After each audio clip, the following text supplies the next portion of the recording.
Nehemyas. Unang Kabanata. Ito ang salaysay tungkol sa mga ginawa ni Nehemyas na anak ni Hakalia.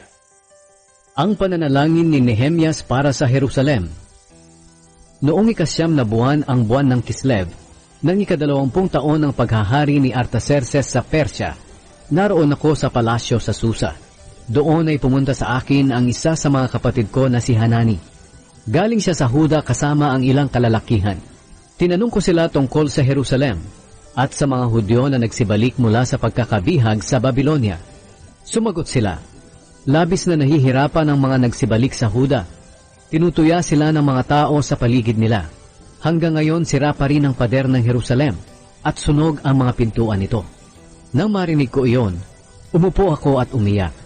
Ilang araw akong nagdalamhati, nag-ayuno at nanalangin sa presensya ng Diyos ng Kalangitan. Sinabi ko, Panginoon, Diyos ng Kalangitan, makapangyarihan po kayo at kamanghamanghang Diyos. Tinutupad niyo ang inyong kasunduan ng may pag-ibig sa mga umiibig sa inyo at tumutupad sa inyong mga utos.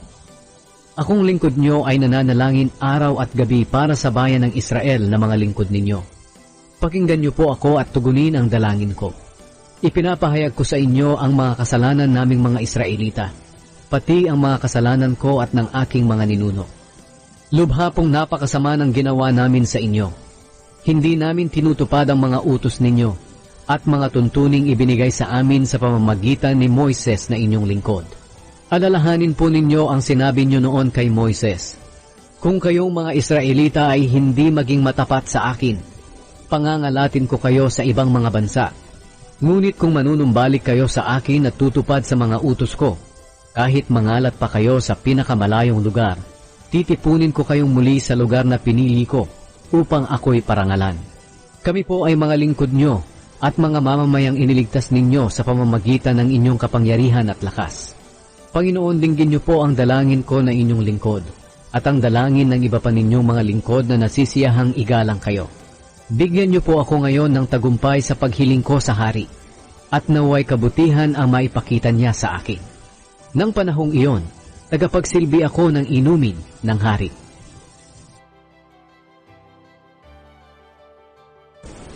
Pumunta si Nehemyas sa Jerusalem. Ikalawang Kabanata. Noong unang buwan na siyang buwan ng Nisan, nang ika-20 taon ng paghahari ni Artaxerxes, sinilbihan ko ng inumin ng hari. Noon lang niya ako nakitang malungkot. Kaya tinanong niya ako, bakit ka nalulungkot? Mukha ka namang walang sakit. Parang may problema ka. Labis akong kinabahan, pero sumagot ako sa hari. Humaba po nawa ang buhay ng mahal na hari. Nalulungkot po ako dahil ang lungsod na pinaglibingan ng aking mga ninuno ay nagiba at ang mga pintuan nito ay nasunog. Nagtanong ang hari, ano ang gusto mo? Nanalangin ako sa Diyos ng Kalangitan. At pagkatapos, sumagot ako sa hari. Kung maaari po, mahal na hari, at kung nalulugod po kayo sa akin, gusto ko sanang umuwi sa Huda para muling ipatayo ang lungsod kung saan inilibing ang aking mga ninuno. Tinanong ako ng hari habang nakaupo ang reyna sa tabi niya, gaano ka katagal doon at kailan ka babalik? Sinabi ko kung kailan ako babalik at pinayagan niya ako. Humiling din ako sa hari. Kung maaari po, mahal na hari, bigyan niyo po ako ng mga sulat para sa mga gobernador ng probinsya sa kanlurang Euphrates. Napayagan nila akong dumaan sa nasasakupan nila sa pag-uwi ko sa Huda.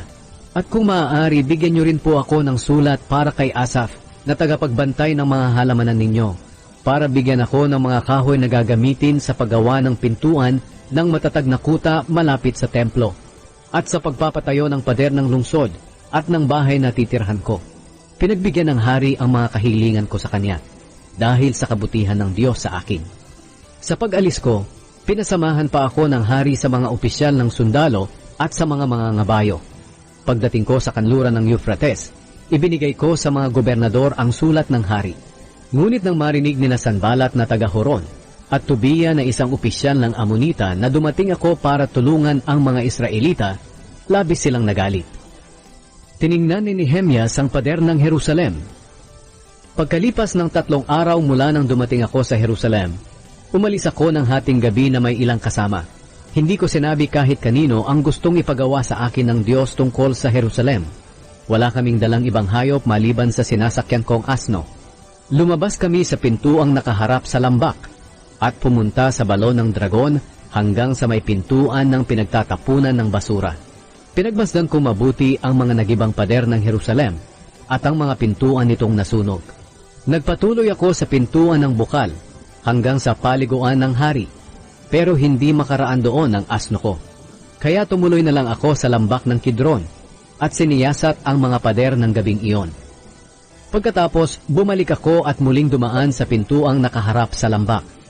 Hindi alam ng mga opisyal ng lungsod kung saan ako nanggaling at kung ano ang ginawa ko, sapagkat wala pa akong pinagsabihang Hudyo tungkol sa balak ko, kahit ang mga pari, mga pinuno, mga opisyal, at ang iba pang nasa pamahalaan.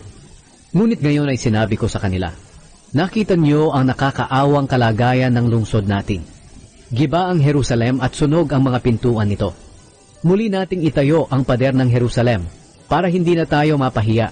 Sinabi ko rin sa kanila kung gaano kabuti ang Diyos sa akin at kung ano ang sinabi ng hari sa akin. Sumagot sila, sige, muli nating itayo ang pader. Kaya naghanda sila para simulan ang mabuting gawaing ito. Ngunit nang mabalitaan ito ni Sanballat na taga-Horon, ni Tobia na isang opisyal na Amonita, at ni Geshem na isang Arabo, nilait nila kami at pinagtawanan. Sinabi nila, ano ang ginagawa niyong ito? Nagbabalak ba kayong maghimagsik laban sa hari? Sinagot ko sila, magtatagumpay kami sa pamamagitan ng tulong ng Diyos sa langit. Kami na mga lingkod niya ay magsisimula na sa pagpapatayo ng pader ng Jerusalem. Pero kayo ay hindi kabilang at walang karapatan sa Jerusalem, at hindi kayo bahagi ng kasaysayan nito.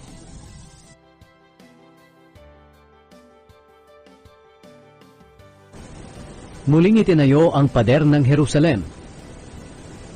Ikatlong kabanata. Itinayo ni Eliashib na punong pari at ng mga kasamahan niyang pari ang pintuan na tinatawag na tupa. Matapos nilang ikabit ang pintuan, itinalaga nila ito sa Diyos. Itinayo rin nila at itinalaga ang mga pader hanggang sa tore ng 100 at sa tore ni Hananel. Ang nagtayo ng sumunod na bahagi ng pader ay ang mga taga-Jericho, at sumunod sa kanila ay si Sakur na anak ni Imri. Itinayo ng mga anak ni Hasena ang pintuan na tinatawag na isda. Nilagyan nila ito ng mga hamba, ikinabit ang mga pinto, at ginawan ng mga trangka. Ang nagtayo ng sumunod na bahagi ng pader ay si Meremot na anak ni Uriah at apo ni Hakoz. Ang kasunod na bahagi na may itinayo ni Meshulam na anak ni Berekia at apo ni Meshezabel. Sumunod naman ay si Zadok na anak ni Baana. At ang sumunod sa kanya ay mga taga-Tekoa. Ngunit ang mga pinuno nila ay hindi sumunod sa ipinapagawa ng mga namumuno sa kanila sa gawain. Ang nagtayo ng lumang pintuan ay si Joyada na anak ni Paseah at si Meshulam na anak ni Besodeya. Nilagyan nila ito ng mga hamba, ikinabit ang mga pinto, at ginawa ng mga trangka. Ang nagtayo ng sumunod na bahagi ng pader ay sina Melatia na taga-Gibeon, Hadon na taga-Meronot, at ang mga lalaking taga-Gibeon at taga-Mispa. Ang mga lugar na ito ay sakop ng gobernador ng probinsya sa kanlurang Euphrates. Ang nagtayo ng sumunod na bahagi ng pader ay si Uziel na platero, na anak ni Harhaya. Ang sumunod naman sa kanya ay si Hanania, na manggagawa ng pabango. Itinayo nila ang bahaging ito ng pader ng Jerusalem hanggang sa malawak na pader. Ang sumunod na nagtayo sa kanila ay ang anak ni Hur na si Refaya, na pinuno ng kalahating distrito ng Jerusalem. Ang sumunod sa kanya ay si Jedaiah na anak ni Harumaph. Itinayo niya ang bahagi ng pader malapit sa kanyang bahay. Ang sumunod sa kanya ay si Hatush na anak ni Hashabneah. Ang nagtayo ng sumunod pang bahagi ng pader at ng tore na may mga hurno ay si Malkia na anak ni Harim at Hashub na anak ni Pahat-Moab. Ang sumunod na nagtayo ay ang anak ni Halohes na si Shalom na pinuno ng kalahating distrito ng Jerusalem. Tinulungan siya ng mga anak niyang babae. Ang nagtayo ng pintuang nakaharap sa lambak ay si Hanun at ang mga taga-Zanoa. Ikinabit nila ang mga pinto nito at ginawan ng mga trangka. Ipinatayo rin nila ang 450 metro na pader sa pintuan ng pinagtatapunan ng basura. Ang nagtayo ng pintuan ng pinagtatapunan ng basura ay ang anak ni Rekab na si Malkia na pinuno ng distrito ng Beth Hakerem. Ikinabit niya ang mga pinto nito at ginawan ng mga trangka. Ang nagtayo ng pintuan ng bukal ay ang anak ni Col Jose na si Shalom, na pinuno ng distrito ng Mispa. Binubungan niya ito, ikinabit ang mga pinto at ginawa ng mga trangka. Itinayo rin niya ang pader ng paliguan sa Siloam, malapit sa hardin ng hari, hanggang sa hagdanang pababa mula sa lungsod ni David. Ang sumunod sa kanya ay ang anak ni Azbuk na si Nehemias, na pinuno ng kalahating distrito ng Bet-Zur. Itinayo niya ang pader na nakaharap sa libingan ni David, hanggang sa pinag-iimbakan ng tubig at sa kampo ng mga sundalo. Ang nagtayo ng sumunod na bahagi ng pader ay ang mga Levita na pinamumunuan ni Rehum, na anak ni Bani. Ang sumunod sa kanya ay si Hashabia, na pinuno ng kalahating distrito ng Keila. Ang sumunod sa kanya ay ang mga kababayan niya na pinamumunuan ng anak ni Henadad, na si Binwi, na pinuno ng kalahating distrito ng Keila. Ang sumunod ay ang anak ni Jeshua na si Ezer, na pinuno ng Mizpa. Itinayo niya ang bahagi ng pader na nakaharap sa bodega ng mga sandata hanggang sa sulok ng pader. Ang sumunod naman ay si Baruk, na anak ni Zabay. Buong sipag niyang itinayo ang bahagi ng pader mula sa sulok nito hanggang sa bandang pintuan ng bahay ni Eliashib, na punong pari. Ang sumunod sa kanya ay si Meremot, na anak ni Uriah at apo ni Hakoz. Itinayo niya ang bahagi ng pader mula sa bandang pintuan ng bahay ni Eliashib hanggang sa dulo ng bahay nito. Ang sumunod na nagtayo ng bahagi ng pader ay ang mga pari sa paligid ng Jerusalem. Ang sumunod sa kanila ay sina Benjamin at Hashub. Itinayo nila ang bahagi ng pader na nakaharap sa bahay nila. Ang sumunod sa kanila ay si Azaria, na anak ni Maaseya at apo ni Anania. Itinayo niya ang bahagi ng pader sa bandang gilid ng bahay niya. Ang sumunod ay si Binwi, na anak ni Henadad. Itinayo niya ang bahagi ng pader mula sa bahay ni Azaria hanggang sa sulok ng pader. Isa pang bahagi ng pader na ito ang kanyang ipinatayo. Ang sumunod naman ay si Palal, na anak ni Uzai.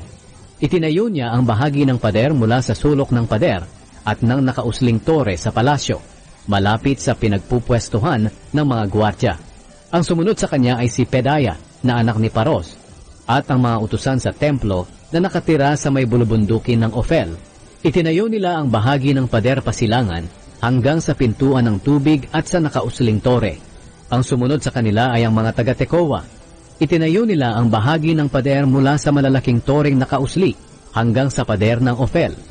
Pangalawang bahagi na ito ng pader na kanilang itinayo. Ang nagtayo ng bahagi ng pader na paahon mula sa pintuan ng mga kabayo ay ang mga pari. Itinayo ng bawat isa sa kanila ang bahagi na nakaharap sa bahay nila. Ang sumunod sa kanila ay si Zadok, na anak ni Immer. Itinayo niya ang bahagi ng pader na nakaharap sa bahay niya. Ang sumunod sa kanya ay ang anak ni Shekania na si Shemaya, na gwardya ng pintuan sa silangan. Ang sumunod sa kanya ay si Hanania na anak ni Shelemia at si Hanun na ika-anim na anak ni Sala. Pangalawang bahagi na ito ng pader na kanilang itinayo. Ang sumunod sa kanila ay si Meshulam, na anak ni Berekia. Itinayo niya ang bahagi ng pader na nakaharap sa bahay niya. Ang sumunod naman ay si Malkia, na isang platero.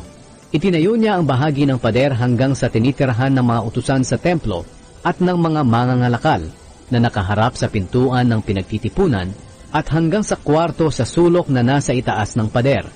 Ang nagtayo ng bahagi ng pader mula sa kwartong iyon hanggang sa pintuan na tinatawag na tupa ay ang mga platero at mga mangangalakal.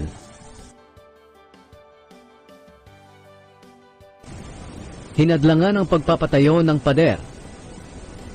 Ika-4 na kabanata.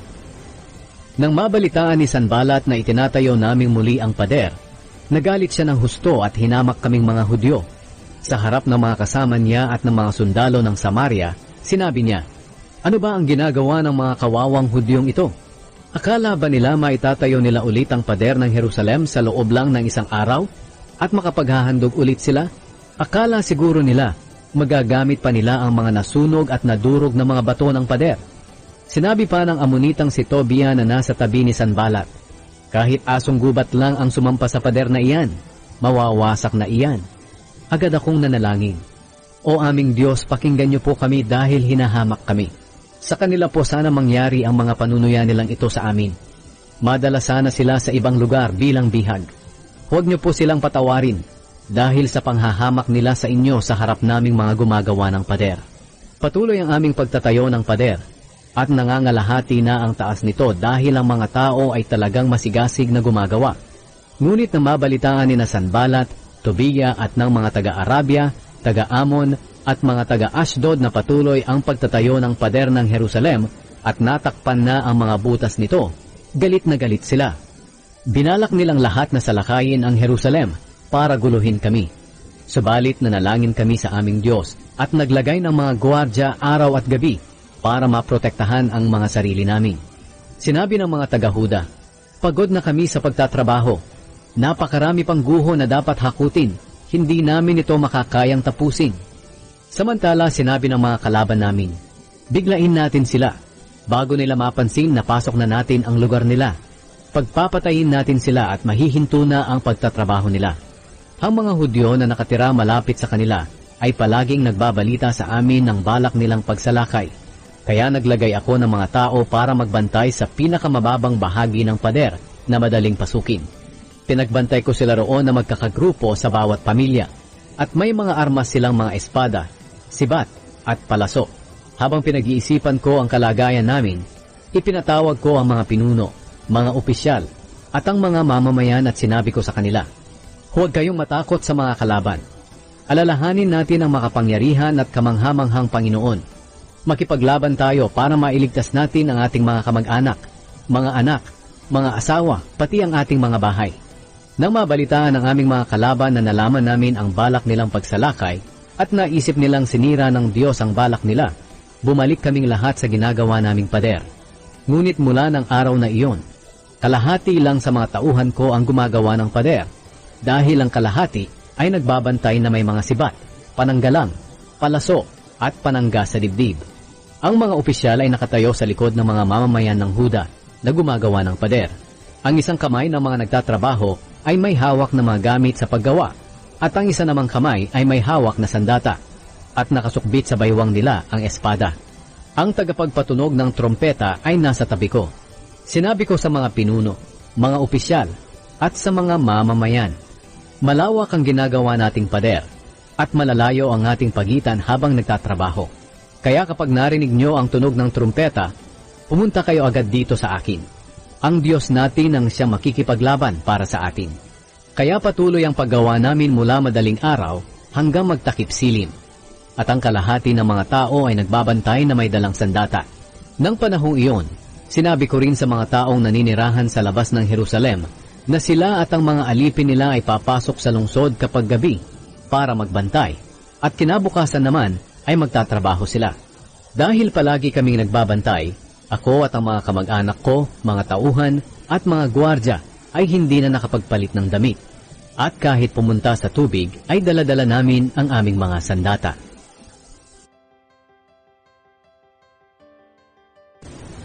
Tinulungan ni Nehemias ang mga dukha. Ikalimang kabanata. Dumaing ang ibang mga lalaki at ang mga asawa nila sa kapwa nila mga Hudyo. Sinabi nila, "Malaki ang pamilya namin at kailangan namin ng pagkain para mabuhay." May iba rin sa kanila na nagsabi, "Isinanla na lang namin ang mga bukirin namin, mga ubasan, at ang mga bahay namin para may makain kami sa panahon ng taggutom." May iba pa sa kanila na nagsabi, "Nanghiram kami ng pera para makapagbayad ng buwis sa hari para sa aming mga bukirin at ubasan. Kahit kami at ang mga anak namin ay kapwa nila Hudyo, kinailangang ipaalipin namin sa kanila ang aming mga anak para magkapera. Sa totoo lang, ang iba naming mga anak na babae ay ipinagbili na namin bilang alipin.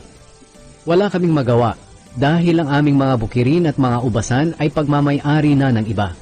Labis akong nagalit nang marinig ko ang mga hinaing nila.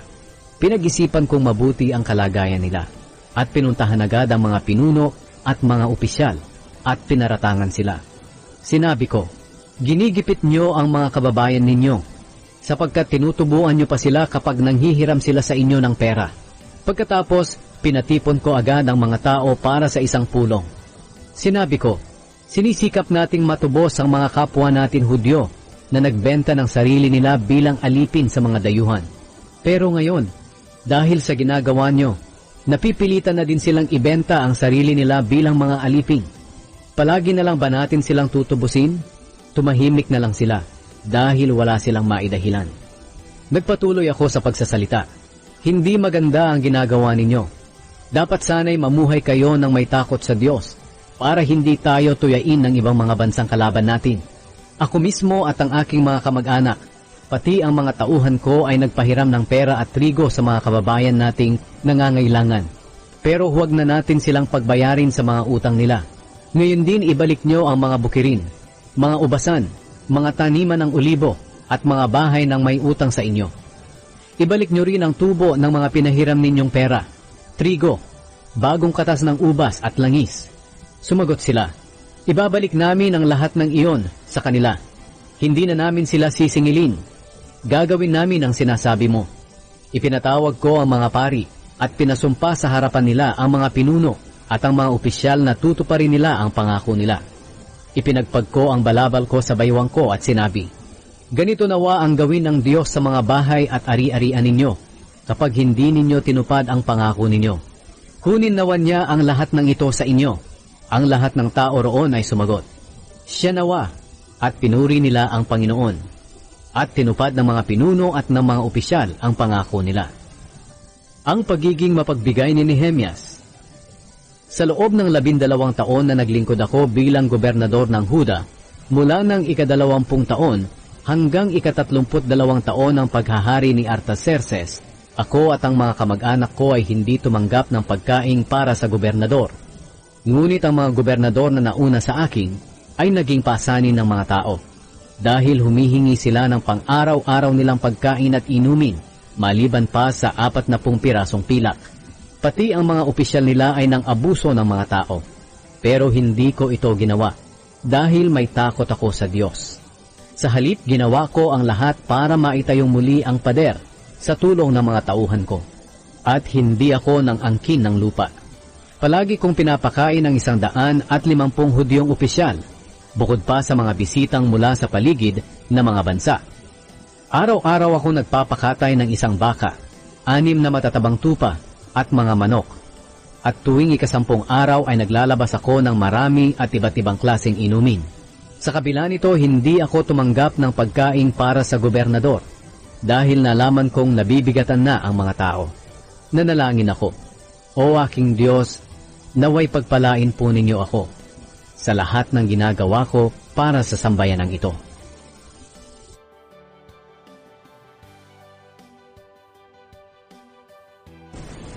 Ang patuloy na paghadlang ng pagpapatayo ng pader. Ika-6 na kabanata. Samantala, nabalitaan ni Sanballat, Tobia, Geshem na taga-Arabia at ng iba pa naming mga kalaban na natapos na namin ang pagpapatayo ng pader at wala na itong mga butas, maliban na lamang sa mga pinto nito na hindi pa naikakabit. Kaya nagpadala sina Sanballat at Geshem ng ganitong mensahe sa akin. Gusto naming makipagkita sa iyo sa isang nayon ng kapatagan ng Ono, ngunit nalaman ko na may balak silang masama sa akin. Kaya nagsugo ako ng mga mensahero para sabihin ito sa kanila. Mahalaga ang ginagawa ko ngayon, kaya hindi ako makakapunta riyan. Hindi ko maaaring itigil ang paggawa para lang pumunta riyan. 4 na beses nila akong pinadalhan ng ganoong mensahe, at 4 na beses ko rin silang pinadalhan ng parehong sagot. Sa 5 beses pinapunta ni Sanballat sa akin ang alipin niya na may dalang sulat na nakabukas na, at ito ang nakasulat. Ipinagtapat sa akin ni Geshem na kahit saan siya pumunta, ay naririnig niyang ikaw at ang mga Hudyo ay nagbabalak mag-alsa, at iyan ang dahilan kung bakit muli ninyong ipinapatayo ang pader.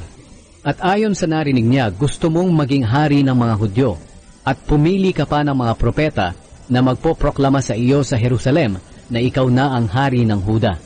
Tiyak na malalaman ito ng hari, kaya pumarito ka para pag-usapan natin ang mga bagay na ito.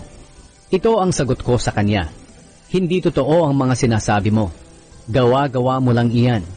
Alam kong tinatakot lang nila kami para mahinto ang paggawa namin.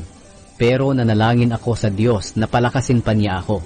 Isang araw pumunta ako kay Shemaya na anak ni Delaya at apo ni Mehetabel dahil hindi siya makaalis sa bahay niya. Sinabi niya sa akin, magkita tayo sa loob ng templo ng Diyos at ikandado natin ang mga pintuan. Dahil darating ang mga kalaban mo ngayong gabi para patayin ka. Ngunit sumagot ako, Gobernador ako, Bakit ako lalayo at magtatago sa loob ng templo para iligtas ang buhay ko? Hindi ako magtatago. Naisip kong hindi nangusap ang Diyos sa kanya, kundi inupahan lamang siya ni Sanballat at Tobia para sabihin iyon sa akin. Gusto lamang nila akong takutin at magkasala sa pamamagitan ng pagsunod sa sinasabi ni Shemaya para hamakin nila ako at pintasan ng mga tao.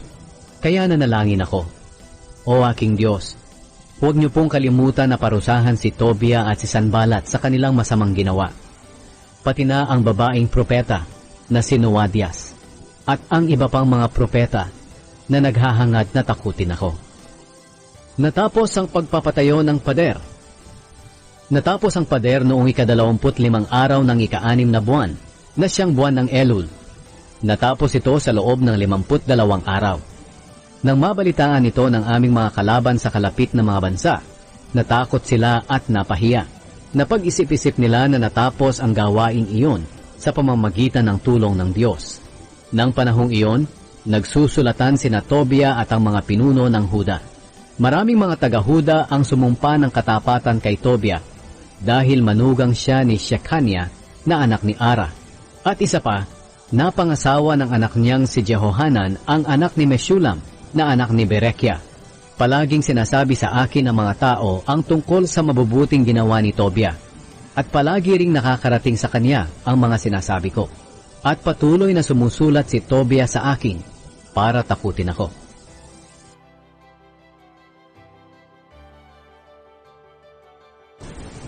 Naglagay ng mga opisyal sa Jerusalem. Ikapitong kabanata. Nang matapos na ang pader ng lungsod at naikabit na ang mga pinto nito, itinalaga sa tungkulin nila ang mga gwardya ng mga pintuan ng lungsod, ang mga awit at ang mga Levita. Ibinigay ko ang tungkulin ng pamamahala sa Jerusalem sa kapatid kong si Hanani, kasama si Hanania, na komander ng mga gwardya sa buong palasyo. Pinili ko si Hanania dahil mapagkakatiwalaan siya at may takot sa Diyos higit sa karamihan. Sinabi ko sa kanila, huwag niyong pabayaang nakabukas ang mga pintuan ng lungsod kapag tanghaling tapat, kahit may mga gwardya pa na nagbabantay. Dapat nakasara ito at nakakandado. Maglagay din kayo ng mga gwardya mula sa mga mamamayan ng Jerusalem. Ang iba sa kanila ay ilagay sa pader na malapit sa mga bahay nila, at ang iba naman ay ilagay sa ibang bahagi ng pader. Ang talaan ng mga tao na bumalik mula sa pagkabihag. Napakalawak noon ang lungsod ng Jerusalem, pero kakaunti lang ang mga naninirahan doon at kakaunti rin ang mga bahay. Kaya ipinaisip ng aking Diyos sa akin na tipunin ang mga pinuno, mga opisyal at iba pang mga naninirahan para maitala sila ayon sa bawat pamilya. Nakita ko ang listahan ng mga pamilya na unang bumalik mula sa pagkabihag. Ito ang nakatala roon. Ang mga sumusunod ay ang mga Israelita sa probinsya ng Huda na binihag noon ni Haring Nebukadnezar at dinala sa Babylonia. Ngayon umalis na sila sa lugar na iyon at bumalik na sa Jerusalem at sa sarili nilang mga bayan sa Huda. Ang namuno sa pagbalik nila sa Jerusalem ay sina Zerubabel, Joshua, Nehemias, Azariah, Raamias, Nahamani, Mordecai, Bilshan, Mesperet, Bigvai, Nehum at Baana. Ito ang talaan ng mga mamamayan ng Israel na bumalik mula sa pagkabihag. Mga angka ni Paros, 2,172. Shefatia, 372. Ara, 652. Pahat Moab mula sa mga pamilya ni Jeshua at ni Joab, 2,818. Elam, 1,254. Zatu, 845. Zakay, 760. Binwi, 648. Bebay, 628. Asgad, 2,322. Adonikam, 667. Bigvai, 2,067. Adin, 655. Ater na tinatawag ding Hezekiah, 78. Hashum, 328. Bezai, 324. Harif, 112. Gibeon, 75. Ito ang bilang ng mga tao na bumalik mula sa pagkabihag, na ang mga ninuno ay nakatira sa mga sumusunod na bayan. Bethlehem at Netofa, 188. Anatot, 128. Bet Asmavet, 42. Kiryat Jearim, Kefira, at Beerot, 743. Rama at Geba, 621. Mikmash, 122. Bethel at Ai, 123. Nebo, 52. Elam, 1,254. Harim, 320. Jericho, 345. Lod, Hadid at Ono, 721. Sinaa, 3,930. Ito ang mga angkan ng mga pari na bumalik mula sa pagkabihag. Mga angkan ni Jedaya mula sa pamilya ni Jeshua, 973. Imer, 1,052. Pashur, 1,247. Harim, 1,017. Ito ang mga lahi ng mga Levita na bumalik din mula sa pagkabihag. Mga angkan ni Jeshua at Kadmiel mula sa pamilya ni Hodavia, 74. Mga awit sa templo na mga angkan ni Asaph, 148. Mga gwardya ng pintuan ng templo na mga angkan ni Shalom, Ater, Talmon, Akub, Hatita, at Shobay, 138. Ito ang mga angkan ng mga utusan sa templo na bumalik din mula sa pagkabihag. Ziha, Hasufa, Tabaot, Keros, Siya, Padon, Lebana, Hagaba, Shalmai, Hanan, Gidel, Gahar, Reaya, Rezin, Nekoda, Gazam, Usa, Pasea, Besai, Meunim, Nefusim, Bakbuk, Akufa, Harhur, Bazlut, Mehida, Harsha, Barkos, Sisera, Tema, Nezya at Hatifa. Bumalik din mula sa pagkabihag ang mga angkan ng mga alipin ni Solomon, ang mga angkan ni Nasotay, Soferet, Perida, Jaala, Darkon, Gidel, Shefatia, Hatil, Pokeret Hazebaim at Amon. Ang kabuuang bilang ng mga angkan ng mga utusan sa templo at mga angkan ng mga alipin ni Solomon ay 372. Mayroon ding bumalik sa Jerusalem mula sa mga bayan ng Telmela, Telharsha, Kerub, Adon at Imer, pero hindi nila mapatunayan na sila'y talagang mga Israelita. Sila ang mga angkan ni Delaya, Tobia at Nekoda, 642. Hindi rin mapatunayan ng mga angkan ni Hobaya, Hakoz at Barzilai na mga pari sila. Nang nag-asawa si Barzilai, dinala niya ang pangalan ng biyenan niyang si Barzilai na taga-Gilead. Dahil nga hindi nila makita ang talaan ng kanilang mga ninuno, hindi sila tinanggap bilang mga pari. Sinabihan sila ng gobernador ng Huda na hindi sila maaaring kumain ng mga pagkain na inihandog sa Diyos, hanggat walang pari na sasangguni sa Panginoon tungkol sa kanilang pagkapari sa pamamagitan ng Urim at Tumim. Ang kabuuang bilang ng mga lalaki mula sa pagkabihag ay 42,360.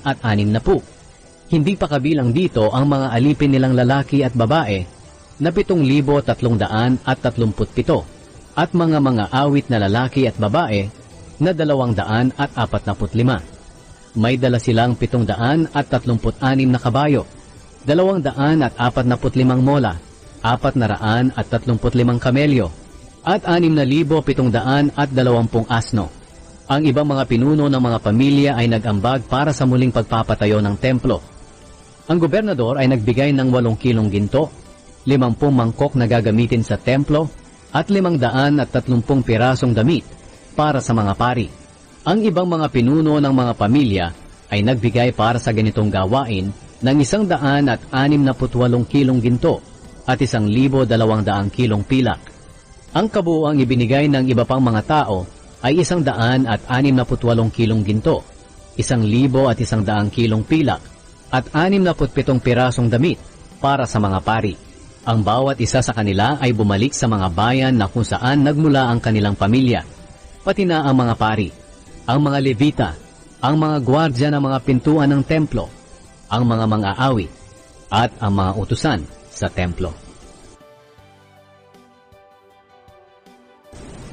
Binasa ni Ezra ang kautusan. Ikawalong kabanata. Nang dumating ang ikapitong buwan, nang nakatira na ang mga Israelita sa mga bayan nila, nagtipon silang lahat sa Jerusalem nang may pagkakaisa, doon sa plaza na nasa harapan ng pintuan ng tubig. Hiniling nila kay Ezra na tagapagturo ng kautusan na kunin niya at basahin ang aklat ng kautusan ni Moises na iniutos ng Panginoon sa mga Israelita. Kaya ng araw na iyon, ang unang araw ng ikapitong buwan, dinala ng paring si Ezra ang kautusan sa harap ng mga tao, mga lalaki, babae, at mga batang nakakaunawa na. Binasa niya ito sa kanila ng malakas, mula sa pagsikat ng araw hanggang tanghali, doon sa plaza na nasa harapan ng pintuan ng tubig. At pinakinggang mabuti ng lahat ang aklat ng kautusan. Tumayo si Ezra sa mataas na entabladong kahoy na ginawa para sa okasyong iyon.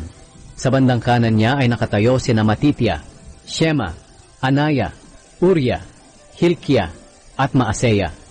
At sa bandang kaliwa ay nakatayo sina Pedaya, Mishael, Malkiah, Hashum, Asbadana, Zacarias, at Meshulam. Nakikita si Ezra ng lahat dahil mataas ang kinatatayuan niya. At nang binuksan niya ang aklat, tumayo ang lahat ng tao. Pinapurihan ni Ezra ang Panginoon, ang makapangyarihang Diyos. At sumagot ang mga tao, Amen, Amen, habang itinataas nila ang kanilang mga kamay. Pagkatapos nagpatira pa sila at sumamba sa Panginoon. Nang tumayo na ang mga tao, ipinaliwanag sa kanila ang kautusan. Ang nagpaliwanag sa kanila ay ang mga Levita na sina Jeshua, Bani, Sherebia, Hamin, Akub, Shabetai, Hodia, Maaseya, Kelita, Azaria, Jozabad, Hanan, at Pelaya. Bumasa sila mula sa aklat ng kautusan ng Diyos at ipinaliwanag ang kahulugan nito para maunawaan ng mga tao. Habang nakikinig ang mga tao sa sinasabi ng kautusan, ay umiiyak sila. Sinabi sa kanila ni Nehemias na gobernador, Ezra na pari at tagapagturo ng kautusan, at ng mga Levita na nagpapaliwanag sa kanila ng kautusan. Ang araw na ito ay banal sa Panginoon na inyong Diyos, kaya huwag kayong umiyak. Sinabi pa ni Nehemias, magdiwang kayo, kumain ng masasarap na pagkain at uminom ng masasarap na inumin. Bigyan niyo ang mga walang pagkain, dahil ang araw na ito ay banal sa Panginoon. At huwag kayong mabalisa, dahil ang kagalakang ibinigay ng Panginoon ay magpapatatag sa inyo. Sinabi rin ng mga Levita, tumahimik kayo, huwag kayong mabalisa, sapagkat banal ang araw na ito. Kaya umuwi ang lahat ng tao para kumain at uminom at magbigay ng pagkain sa iba. Nagdiwang sila ng may lubos na kagalakan dahil naunawaan nila ang mga mensahe ng Diyos na binasa sa kanila. Ang pista ng pagtatayo ng mga kubol. Nang ikalawang araw ng buwang iyon, nagtipon sa harapan ni Ezra ang mga pinuno ng mga pamilya, ang mga pari, at ang mga Levita para mag-aral pa tungkol sa kautusan.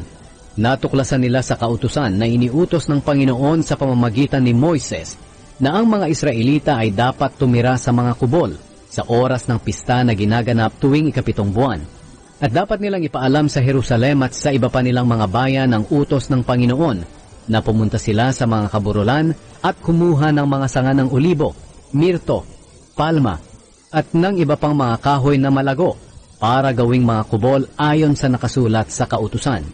Kaya kumuha ang mga tao ng mga sanga at gumawa ng kubol sa patag na bubong ng mga bahay nila, sa bakuran ng mga bahay nila, sa bakuran ng templo ng Diyos, sa plaza na nasa harapan ng pintuan ng tubig, at sa pintuan ni Ephraim. Lahat sila na bumalik mula sa pagkabihag ay gumawa ng mga kubol at doon tumira. Hindi pa nila nagawa ang ganito simula noong panahon ni Josue na anak ni Nun. At labis ang kasiyahan nila.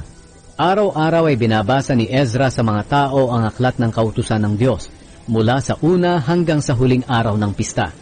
Ipinagdiwang nila ang pista ng 7 araw at nang ika-8 araw, nagtipon sila para sumamba sa Panginoon ayon sa kautusan.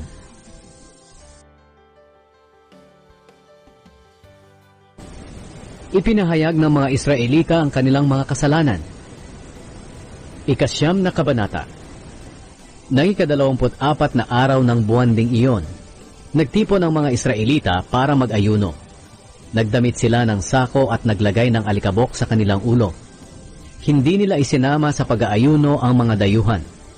Tumayo sila at ipinahayag ang kanilang mga kasalanan at ang mga kasalanan ng kanilang mga ninuno. Nakatayo sila sa loob ng 3 oras habang binabasa sa kanila ang kautusan ng Panginoon na kanilang Diyos. At sa loob din ng 3 oras, ipinahayag nila ang kanilang mga kasalanan at sumamba sa Panginoon na kanilang Diyos. Ang ibang mga Levita ay nakatayo sa hagdanan at malakas na nananalangin sa Panginoon na kanilang Diyos. Sila ay sina Jeshua, Bani, Kadmiel, Shebania, Buni, Sherebia, Bani, at Kenani. At ang mga Levita na tumawag sa mga tao para sumamba ay sina Jeshua, Kadmiel, Bani, Hashabneya, Sherebia, Hodia, Shebania, at Petahia. Sabi nila, "Tumayo kayo at purihin ang Panginoon na inyong Diyos na walang hanggan." Pagkatapos sinabi nila, "O Panginoon, kapuri-puri po ang inyong pagiging makapangyarihan. Hindi ito mapapantayan ng aming pagpupuri. Ikaw lang po ang Panginoon. Ginawa niyo ang kalangitan, ang lupa, ang dagat, at ang lahat ng mga naroroon. Binigyan niyo po ng buhay ang lahat ng inyong nilikha, at sinasamba kayo ng mga anghel sa langit. Kayo ang Panginoong Diyos na pumili kay Abram at naglabas sa kanya sa Ur na sakop ng mga Kaldeo. At pinangalanan niyo siyang Abraham. Nakita niyong tapat siya sa inyo, at gumawa kayo ng kasunduan sa kanya na ibibigay niyo sa mga lahi niya ang lupain ng mga Kananeo, Heteo, Amoreo, Perezeo, Jebuseo at ng mga Gergaseo, at tinupad po ninyo ang pangako niyo dahil matuwid kayo. Nakita niyo po ang pagtitiis ng aming mga ninuno sa Ehipto. Narinig niyo ang paghingi nila ng tulong sa inyo noong naroon sila sa dagat na pula. Gumawa kayo ng mga himala at kamanghamanghang bagay laban sa Faraon at sa lahat ng mga opisyal niya at tauhan, dahil nalalaman niyo kung paano nila inapi ang aming mga ninuno. At ang inyong pangalan ay tanyag hanggang ngayon. Sa harap ng inyong mga mamamayan ay hinati ninyo ang dagat, at sa gitna nito'y dumaan sila sa tuyong lupa. Ngunit nilunod niyo ang mga kalaban nilang humahabol sa kanila, para silang bato na lumubog sa nagngangalit na dagat. Sa araw, ginagabayan niyo ang inyong mga mamamayan sa pamamagitan ng ulap na parang haligi, at sa gabi sa pamamagitan ng apoy na parang haligi, para bigyan sila ng liwanag sa kanilang nilalakaran. Bumaba kayo sa bundok ng Sinai mula sa langit, at nakipag-usap kayo sa kanila. Binigyan niyo sila ng mga tamang katuruan, mabubuting utos, at ng mga tuntunin. Itinuro niyo sa kanila ang tungkol sa dapat nilang gawin sa araw ng pamamahinga, at inutusan niyo sila sa pamamagitan ng inyong lingkod na si Moises na tuparin ang mga utos niyo, mga tuntunin, at mga katuruan. Nang magutom sila, binigyan niyo sila ng pagkain mula sa langit, at nang mauhaw ay pinainom niyo ng tubig mula sa bato. Sinabihan niyo silang pasukin at angkinin ng lupaing pangako na ibinigay ninyo sa kanila. Ngunit sila na aming mga ninuno ay naging mapagmataas, matigas ang ulo, at masuwayin sa inyong mga utos. Ayaw nilang makinig sa mga sinasabi niyo, at kinalimutan lang ang mga himalang ginawa ninyo sa kanila. Naging matigas ang kanilang ulo, at sumalungat sila sa inyong pamamaraan sa pamamagitan ng pagpili ng pinuno na magdadala sa kanila pabalik sa pagkaalipin sa Ehipto. Ngunit kayo ay mapagpatawad na Diyos, mahabagin, maalalahanin, hindi madaling magalit, at mapagmahal. Kaya hindi niyo po sila pinabayaan. Kahit gumawa sila ng imaheng baka at nagsabi, "Ito ang Diyos nating nagpalaya at nagpalabas sa atin sa Ehipto." Lubos ang paglapastangan nila sa inyo. Ngunit dahil sa dakilang habag ninyo sa kanila, hindi niyo po sila pinabayaan sa ilang. Hindi niyo kinuha ang makapal na ulap na gumagabay sa kanila kapag araw, at ang naglalagablab na apoy na nagbibigay liwanag sa nilalakaran nila kapag gabi. Ibinigay niyo po ang mabuting espiritu ninyo sa pagtuturo sa kanila. Patuloy niyo silang pinakain ng mana at binigyan ng tubig kapag nauuhaw sila. Ibinibigay niyo po sa kanila ang mga pangangailangan nila sa loob ng 40 taon sa ilang. Kaya hindi sila nagkulang ng anuman. Hindi naluma ang mga damit nila, at hindi rin namaga ang mga paa nila sa paglalakad. Pinagtagumpay niyo sila laban sa mga kaharian, mga bansa, at ang mga lupain sa paligid nila. Sinakop nila ang lupain ng Heshbon na pinamamahalaan ni Haring Sihon at ang lupain ng Bashan na pinamamahalaan ni Haring Og. Pinarami niyo ang kanilang mga lahi katulad ng mga bituin sa langit. Dinala niyo sila sa lupaing ipinangako niyo sa kanilang mga ninuno para pasukin at angkinin. Talagang pinasok nila ito at inangkin. Pinagtagumpay niyo po sila laban sa mga Kananeo na nakatira sa lupaing iyon. Ipinaubaya niyo sa kanila ang mga Kananeo pati ang mga hari nila para magawa ng inyong mga mamamayan ang gusto nilang gawin sa mga ito. Sinakop po ng mga mamamayan ninyo ang mga napapaderang lungsod at ang matatabang lupain. Inangkin din po nila ang mga bahay na punong-puno ng magagandang bagay, mga balon, mga ubasan, mga taniman ng olibo, at napakarami pang ibang punong kahoy na namumunga. Kumain sila hanggang sa mabusog sila, at naging malusog ang kanilang katawan. Nagalak sila sa napakabuting ginawa ninyo sa kanila. Pero sa kabila ng lahat, sumuway at lumabag po sila sa inyo. Tinalikuran nila ang inyong kautusan. Pinatay nila ang inyong mga propeta na nanghikayat sa kanilang magbalik sa inyo. Labis ang paglapastangan nila sa inyo. Kaya ipinaubaya niyo po sila sa kanilang mga kalaban na nagpahirap sa kanila. Pero nang nahihirapan na sila, humingi sila ng tulong sa inyo. At pinakinggan niyo pa rin sila riyan sa langit. At sa laki ng inyong habag, binigyan niyo sila ng mga pinuno na magliligtas sa kanila sa kamay ng kanilang kalaban. Pero kapag mabuti na ang kalagayan nila, gumagawa na naman sila ng masama sa inyong harapan. At ipapaubaya niyo sila sa kamay ng mga kalaban nila para pamunuan sila. At kapag nanalangin na naman sila para humingi ng tulong niyo, pinapakinggan niyo sila riyan sa langit. At sa inyong habag palagi niyo silang inililigtas. Pinaaalalahanan niyo po sila na tumupad muli sa inyong kautusan. Pero naging mapagmataas sila at hindi nila tinupad ang inyong mga utos. Nagkasala sila laban sa inyong mga utos na nagbibigay ng totoong buhay sa tumutupad nito. Sa katigasan ng kanilang mga ulo tumalikod sila sa inyo at ayaw nilang makinig sa inyo. Sa napakaraming taon, tiniis ninyo sila at pinaalalahanan ng espiritu ninyo sa pamamagitan ng mga propeta. Pero hindi nila ito pinansin, kaya ipinaubaya nyo sila sa mga mamamayang nasa paligid nila. Ngunit dahil sa laki ng inyong habag, hindi nyo sila pinabayaan o lubos na ipinahamak. Dahil mahabagin at maalalahanin kayo, O Diyos. Kayo na aming Diyos ay makapangyarihan at tunay na kamangha-mangha. Tinutupad po ninyo ang inyong kasunduan at ipinapakita ang inyong pag-ibig. Ngayon huwag po ninyong baliwalain ang aming mga pagtitiis. Nagtiis kaming lahat na inyong mamamayan, pati ang aming mga hari, mga pinuno, mga pari, mga propeta at mga ninuno, mula pa ng panahong pinahirapan kami ng mga hari ng Assyria hanggang ngayon. Matuwid ang ginawa niyong paghatol sa amin. Matapat kayo sa amin pero kami ay mga makasalanan. Ang aming mga hari, mga pinuno, mga pari at mga ninuno ay hindi tumupad sa inyong kautusan. Hindi pinansin ang inyong mga utos at mga babala.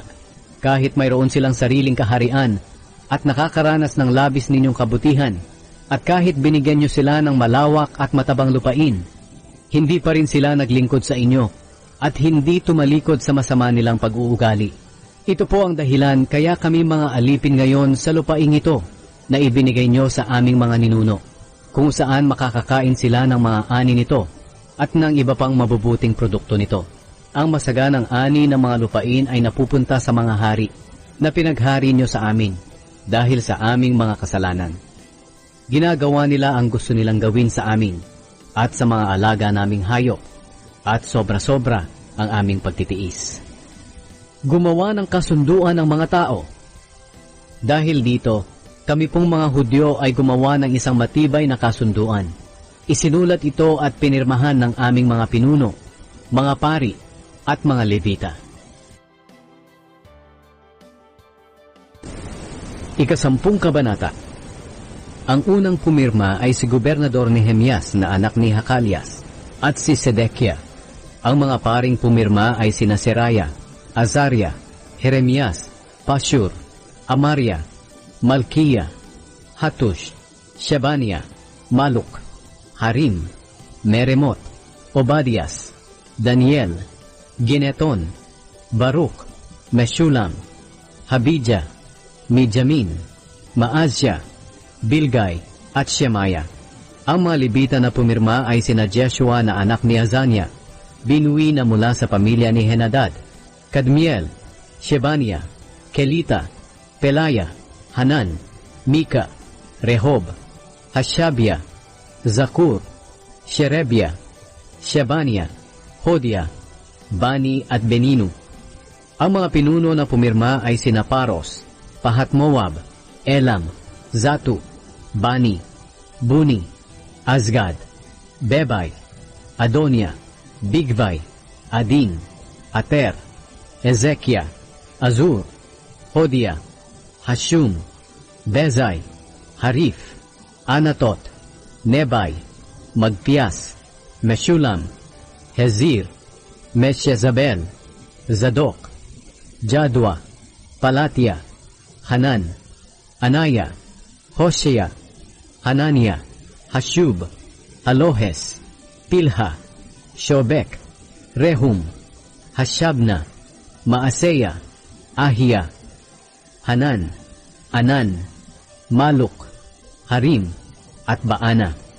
Ang iba pang mamamayan ng Israel pati na ang mga pari, mga Levita, mga gwardya ng mga pintuan ng templo, mga awit, mga utusan sa templo, at ang lahat ng nakahiwalay sa mga dayuhang nakatira sa lupain namin para sumunod sa kautusan ng Diyos, maging ang mga asawa nila at ang mga batang nakakaunawa na, ay nanumpa kasama ng aming mga pinuno na aming tutuparin ang kautusan na ibinigay ng Diyos sa pamamagitan ng lingkod niyang si Moises.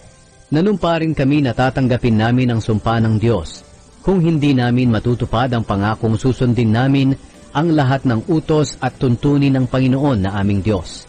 Nangako kami na hindi namin papayagang makapag-asawa ang mga anak namin ng mga dayuhang naninirahan sa aming lupain. Nangako rin kami na hindi kami bibili kung ipagbibili ng mga dayuhan ang trigo nila o kahit anong ipinagbibili sa araw ng pamamahinga o sa ibang banal na araw.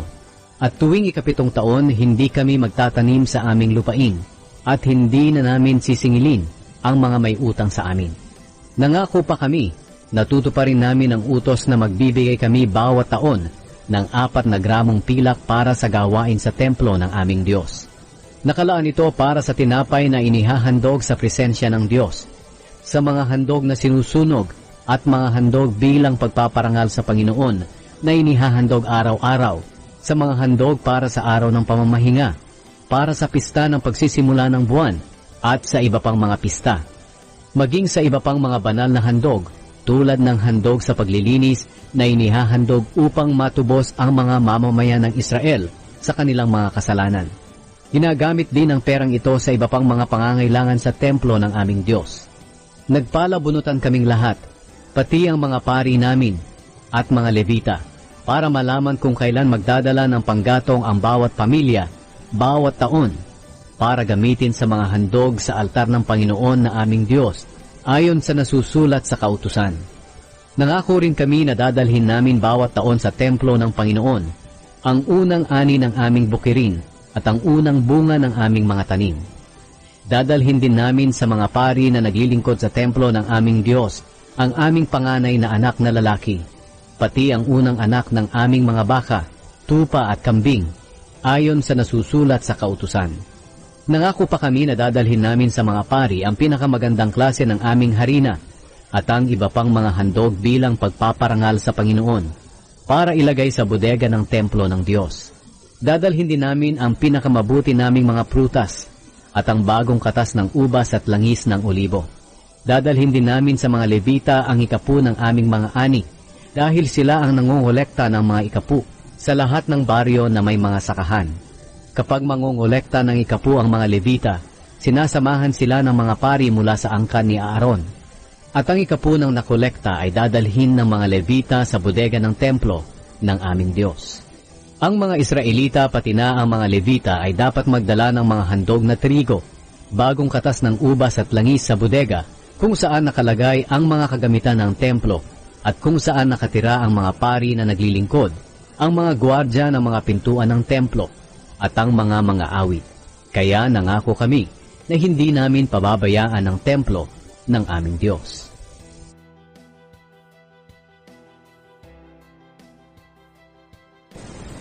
Ang mga naninirahan sa Jerusalem. 11 kabanata. Nang panahong iyon, ang mga pinuno ng mga mamamayan ng Israel ay nakatira sa Jerusalem, ang banal na lungsod. Nagpalabunutan ang mga tao para sa bawat 10 pamilya ay may isang pamilyang maninirahan sa Jerusalem, habang ang iba'y mananatili sa mga bayan nila. Pinuri ng mga tao ang lahat ng nagpasyang tumira sa Jerusalem. Ang ibang Israelita, pati mga pari, mga Levita, mga utusan sa templo, at ang mga angkan ng mga alipin ni Solomon ay patuloy na nakatira sa kanilang sariling mga lupain sa iba't ibang mga bayan ng Huda. Ang ibang mga mamamayan ng Huda at Benjamin ay nakatira sa Jerusalem. Ito ang mga pinuno ng mga probinsya ng Huda at Benjamin na nakatira sa Jerusalem. Mula sa lahi ni Huda, si Ataya na anak ni Uzziah. Si Uzziah ay anak ni Zacarias. Si Zacarias ay anak ni Amaria. Si Amaria ay anak ni Shephatiah.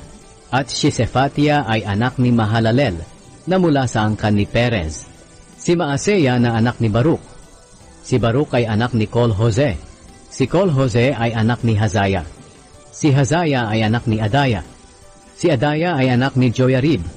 At si Joyarib ay anak ni Zacarias na mula sa angkan ni Shelah. Sa mga angkan ni Perez, 468 matatapang na lalaki na nakatira rin sa Jerusalem. Mula sa lahi ni Benjamin, si Salu na anak ni Meshulam. Si Meshulam ay anak ni Joed.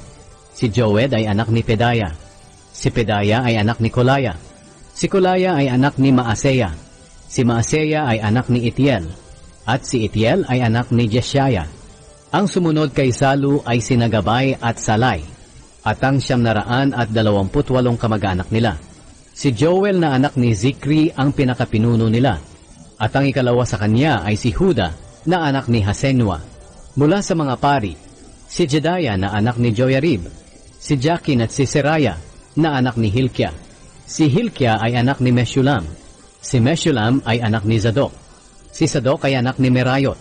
At si Merayot ay anak ni Ahitub na namamahala sa templo ng Diyos. Ang 822 lalaking kasama nilang nagpapagal sa templo. Si Adaya na anak ni Jeroham. Si Jeroham ay anak ni Pelalia. Si Pelalia ay anak ni Amzi. Si Amzi ay anak ni Zacarias. Si Zacarias ay anak ni Pashur. At si Pashur ay anak ni Malkia. Ang mga kasama ni Adaya na 242 lalaki na mga pinuno ng mga pamilya. Si Amasai ay anak ni Azarel. Si Azarel ay anak ni Azai. Si Azai ay anak ni Meshilemot. At si Meshilemot ay anak ni Imer. Ang mga kasama ni Amasai na 128 matatapang na lalaki.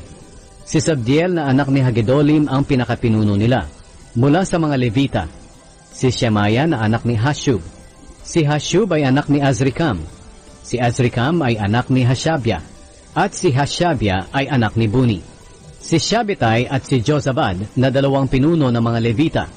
Sila ang mga katiwalang namamahala sa mga gawain sa labas ng templo. Si Matanya ay anak ni Mika.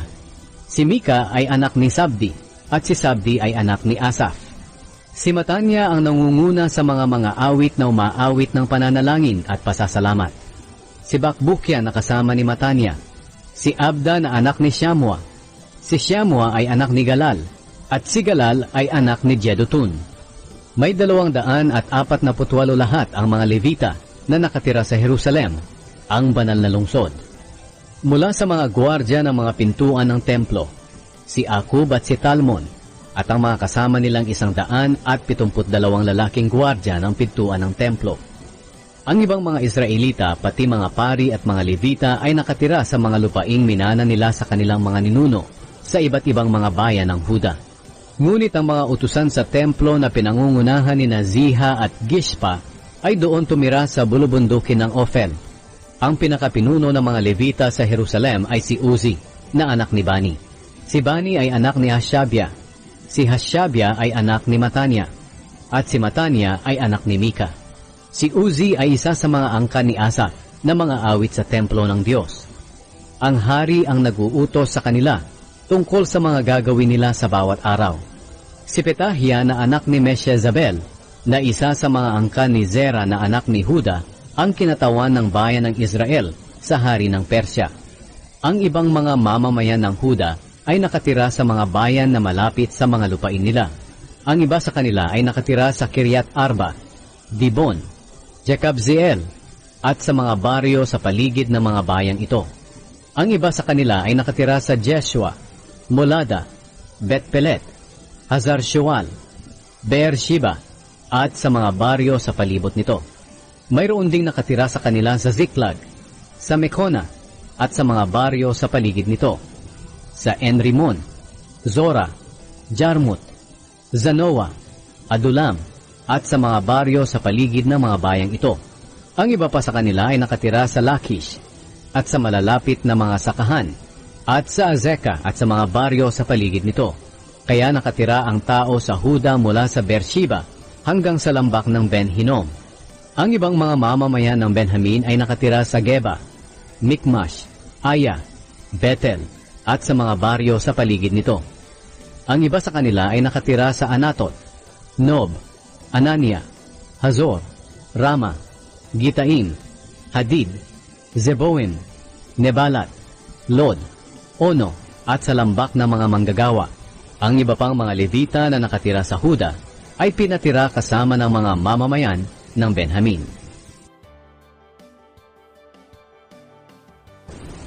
Ang mga pari at ang mga Levita. 12 kabanata.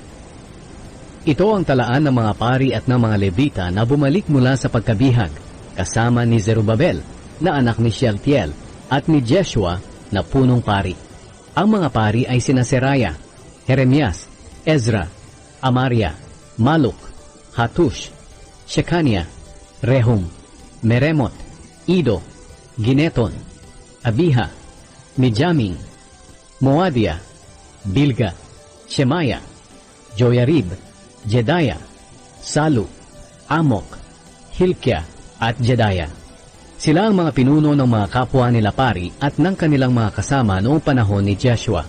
Ang mga Levita ay sina Jeshua, Binui, Kadmiel, Sherebia, Huda at Matania. Si Matania at ang mga kasama niya ang katiwala sa pag-awit ng mga awit ng pasasalamat. At sina Bakbukya, Uni at ang mga kasama nila ang katiwala sa pagsagot sa awit na iyon. Ang mga lahi ng punong pari na si Jeshua. Si Jeshua ay ama ni Joyakim. Si Joyakim ay ama ni Eliashib. Si Eliashib ay ama ni Joyada. Si Joyada ay ama ni Jonathan. At si Jonathan ay ama ni Jadua. Ang pinuno ng mga pamilya ng mga pari. Ito ang mga pinuno ng mga pamilya ng mga pari noong si Joyakim ang punong pari. Si Meraya ang pinuno ng pamilya ni Seraya. Si Hanania ang pinuno ng pamilya ni Jeremias. Si Meshulam ang pinuno ng pamilya ni Ezra. Si Jehohanan ang pinuno ng pamilya ni Amaria. Si Jonathan ang pinuno ng pamilya ni Maluk. Si Jose ang pinuno ng pamilya ni Shebania. Si Adna ang pinuno ng pamilya ni Harim. Si Helkai ang pinuno ng pamilya ni Merayot. Si Zacarias ang pinuno ng pamilya ni Ido. Si Meshulam ang pinuno ng pamilya ni Gineton. Si Zikri ang pinuno ng pamilya ni Abijah. Si Piltai ang pinuno ng pamilya ni Minyamin at Moadia. Si Shamua ang pinuno ng pamilya ni Bilga. Si Jehonathan ang pinuno ng pamilya ni Shemaya. Si Matenai ang pinuno ng pamilya ni Joyarib. Si Uzi ang pinuno ng pamilya ni Jedaya. Si Kalai ang pinuno ng pamilya ni Salu. Si Eber ang pinuno ng pamilya ni Amok. Si Hashabia ang pinuno ng pamilya ni Hilkia. At si Netanel ang pinuno ng pamilya ni Jedaya. Ang mga pinuno ng mga pamilya ng mga Levita. Noong panahon ng paghahari ni Darius sa Persya, inilista ang mga pangalan ng mga pinuno sa mga pamilya ng mga pari at mga Levita. Nang panahon ng mga punong pari na sina Eliashib, Joyada, Johanan, at Jadua. Ang mga pinuno ng mga pamilya ng mga Levita hanggang sa panahon ni Johanan na apo ni Eliashib ay nakalista sa aklat ng kasaysayan. Ito ang mga pinuno ng mga pamilya ng mga Levita. Si Hashabia, Sherebia, Jeshua, Binui, Kadmiel, at ang iba pa nilang mga kasama na nakatayo sa kabilang bahagi nila sa oras ng pag-awit sa templo ng mga papuri at pasasalamat sa Diyos. Sila ang sumasagot sa awit ng kabilang grupo, ayon sa utos ni David na lingkod ng Diyos. Ang mga gwardya ng pintuan ng templo na nagbabantay ng mga bodega na malapit sa pintuan ay sina Matania, Bakbukia, Obadias, Meshulam, Talmon at Akub. Sila ang naglilingkod sa panahon ni Joyakim na anak ni Jeshua at apo ni Josadak, at sa panahon ni Nehemias na gobernador at ni Ezra na pari at tagapagturo ng kautusan. Itinalaga sa Diyos ang pader ng lungsod. Noong panahong itinalaga ang pader ng Jerusalem, ipinatawag ang mga Levita mula sa tinitirahan nila. Pinapunta sila sa Jerusalem upang makalahok sa masayang pagdiriwang ng pagtatalaga ng templo sa pamamagitan ng pag-awit ng mga awit ng pasasalamat at pagtugtog ng mga pompyang, alpa at lira. Pinapunta rin ang mga awit mula sa mga baryo sa paligid ng Jerusalem at mula sa baryo ng Netofa. May mga nagmula sa bayan ng Bet Gilgal at sa lugar ng Geba at Asmavet, sapagkat ang mga awit ay nagtayo ng sarili nilang mga baryo sa paligid ng Jerusalem. Gumawa ng seremonya sa paglilinis ang mga pari at mga Levita para maging malinis sila, at ganoon din ang ginawa nila sa mga tao, sa mga pintuan ng lungsod at sa pader nito. Dinala ko ang mga pinuno ng Huda sa itaas ng pader, at tinipon ko roon ang dalawang malalaking grupo ng mga awit para magpasalamat sa Diyos. Ang isang grupo naman ay nagmarcha roon sa itaas papunta sa pintuan ng pinagtatapunan ng basura. Sumusunod sa kanila sina Hosea at ang kalahati ng mga pinuno ng Huda, kasama rin sina Azaria, Ezra, Meshulam, Huda, Benjamin, Shemaya, Jeremias, at ilang mga pari na nagpapatunog ng trumpeta. Sumusunod din si Zacarias na anak ni Jonathan. Si Jonathan ay anak ni Shemaya. Si Shemaya ay anak ni Matania. Si Matania ay anak ni Mikaya. At si Mikaya ay anak ni Zakur na angkan ni Asaph. Sumusunod naman kay Zacarias ang mga kasama niyang sina Shemaya, Asarel, Milay, Gilalay, Maay, Netanel, Huda at Hanani. May dala silang mga instrumento katulad ng mga tinutugtog noon ni Haring David na lingkod ng Diyos. Ang grupong ito ay pinapangunahan ni Ezra na tagapagturo ng kautusan. Pagdating nila sa pintuan ng bukal, umakyat sila sa daang parang hagdan na papuntang lungsod ni David. Dumaan sila sa palasyo ni David hanggang makarating sila sa pintuan ng tubig sa gawing silangan ng lungsod. Ang ikalawang grupo ay nagmarcha pakaliwa sa itaas ng pader. Sumunod ako sa grupong ito kasama ang kalahati ng mamamayan. Dumaan kami sa gilid ng tore na may hurno papunta sa malapad na pader. Mula roon dumaan kami sa pintuan ni Ephraim, sa lumang pintuan, sa pintuan na tinatawag na Isda, sa tore ni Hananel at sa tore ng 100. Pagkatapos dumaan kami sa pintuan na tinatawag na Tupa at huminto sa may pintuan ng Gwardya. Ang dalawang grupo na nagpapasalamat sa Diyos habang nagmamarcha ay dumiretso sa templo ng Diyos. Dumiretso rin ako roon at ang kalahati ng mga opisyal na kasama ko. Naroon din ang mga pari na nagpapatunog ng trumpeta na sina Eliakim, Maaseya, Mijamin, Mikaya, Elioenai, Zacarias at Hanania, at ang mga awit na sina Maaseya, Shemaya, Eleazar, Uzi, Jehohanan, Malkia, Elam at Ezer. Sila ang mga awit na pinamumunuan ni Jezrahiya. Nang araw na iyon, nag-alay sila ng maraming handog at nagsaya dahil lubos silang pinagalak ng Diyos. Pati ang mga babae at mga bata ay naging masaya rin, kaya ang ingay ng pagsasaya nila ay naririnig kahit sa malayo.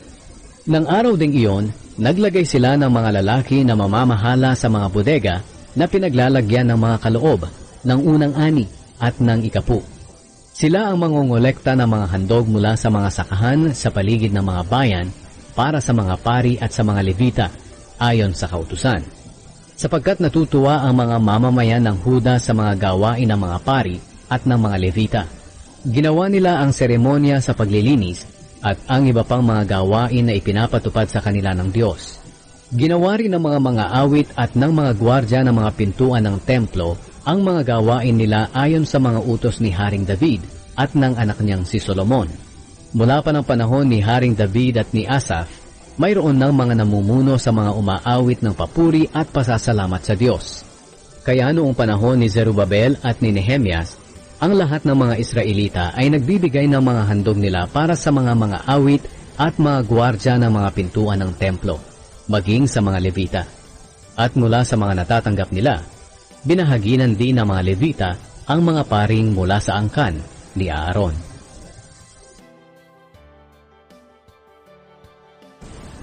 Ang mga pagbabago na ginawa ni Nehemias. 13 kabanata. Nang araw na iyon binasa ang kautusan ni Moises sa mga tao. Nalaman nilang ipinagbabawal ang mga Amonita at mga Moabita na makihalubilo sa mga mamamayan ng Diyos, dahil hindi nila binigyan ng pagkain at inumin ang mga Israelita nang lumabas sila sa Ehipto. Sa halip, inupahan nila si Balaam na isumpa ang mga Israelita. Ngunit sa halip na sumpa, ginawa ito ng Diyos na pagpapala. Nang marinig ng mga tao ang kautusang iyon, hindi na nila isinama ang mga hindi tunay na Israelita. Bago ito nangyari, si Eliashib na pari na namamahala ng mga bodega sa templo ng aming Diyos at kamag-anak ni Tobia ay nagpahintulot kay Tobia na gamitin ang malaking kwarto sa templo.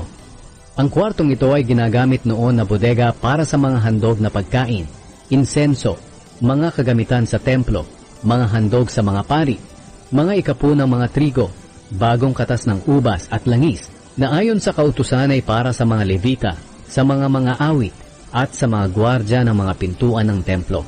Wala pa ako sa Jerusalem nang mangyari ito, dahil noong 32 taon ng paghahari ni Artaxerxes sa Babylonia, pumunta ako sa kanya. Kinalaunan pinayagan din niya ako na makabalik sa Jerusalem, at pagdating ko, nalaman ko ang masamang ginawa ni Eliashib na nagpatira kay Tobia sa kwarto na nasa harapan ng templo ng Diyos. Sa tindi ng galit ko, pinagtatapon ko ang lahat ng kagamitan ni Tobia palabas ng kwarto. Agad kong iniutos na linisin ang kwarto. At pagkatapos, pinabalik ko roon ang mga kagamitan ng templo, pati ang mga handog na pagkain at ang insenso. Nalaman ko rin na ang mga Levita ay hindi na nabigyan ng bahagi na para sa kanila. Kaya sila at ang mga awit na pinagkatiwalaan ng mga gawain sa templo ay nagsiuwi para magsaka. Kaya pinagsabihan ko ang mga opisyal, bakit pinapabayaan niyo ang templo ng Diyos? Ipinatawag ko agad ang mga Levita at ang mga awit at pinabalik sa mga gawain nila sa templo. At muli ang lahat ng mamamayan ng Huda ay nagdala ng ikapu ng kanilang mga trigo, bagong katas ng ubas, at langis doon sa mga bodega. Ang pinamahala ko sa mga bodega ay si Shelemia na pari, si Zadok na tagapagturo ng kautusan, at ang Levitang si Pedaya. Pinatulong ko rin sa kanila si Hanan na anak ni Zakur at apo ni Matanya. Sila ang pinili ko dahil maaasahan sila. Ipinagkatiwala ko rin sa kanila ang pamamahagi ng mga pangangailangan ng kapwa nila manggagawa sa templo. Pagkatapos ay nanalangin ako, O aking Diyos, alalahanin po ninyo ako at huwag kalimutan ang tapat kong paglilingkod para sa inyong templo at sa mga gawain dito. Nang oras na iyon, may nakita akong mga taga-Huda na pumipisa ng mga ubas sa araw ng pamamahinga. Ang iba sa kanila ay nagkakarga ng mga trigo, alak, ubas, igos, at iba pang mga bagay sa mga asno para dalhin sa Jerusalem at ipagbili.